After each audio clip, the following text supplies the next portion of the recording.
دوستانو نن بیا ما بس ته راغلی یم د دغه یوه بندي سره بیا هم هر ځل مخ کېږم دا 10 کاله کېږي چې په دغه یوه کوټه کې بندي دی نو تاسې راسئ چې د ده سره یو مرکه وکړو چې دی ولې نه ایله کېږي ستړي مه سې وروره ستړي مه سې څنګه یې په خیر یې ستا نوم راته ووایه زما نوم ولاکه څه شي دی خپل نوم دې هېر دی و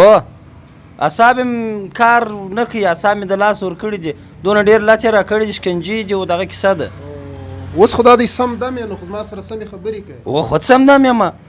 سم سړی یم په خبرو پوهېږم خبرې د خلکو سره کولی شم خو بس اعصاب مې د لاس ورکړي دي شماز دې اعصاب کار نه کوي نور سم یې نو چې پاته شوه خیر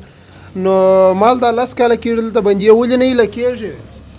ستا پسې چې نه ایله کېږم ته څوک یې چې ما ته وایې چې ولې نه ایله کېږي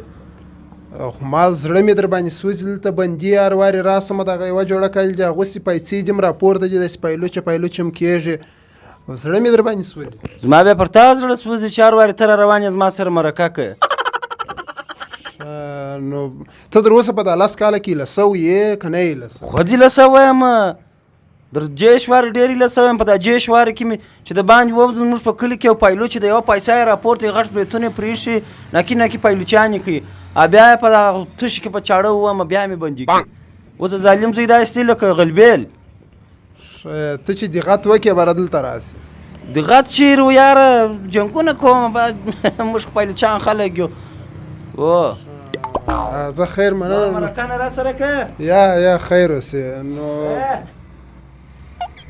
نورې پوښتنې به هم سره وکړو که د بندي کېدو ته زړه غوښتې چې غوړې وخورې ما غږ وکړه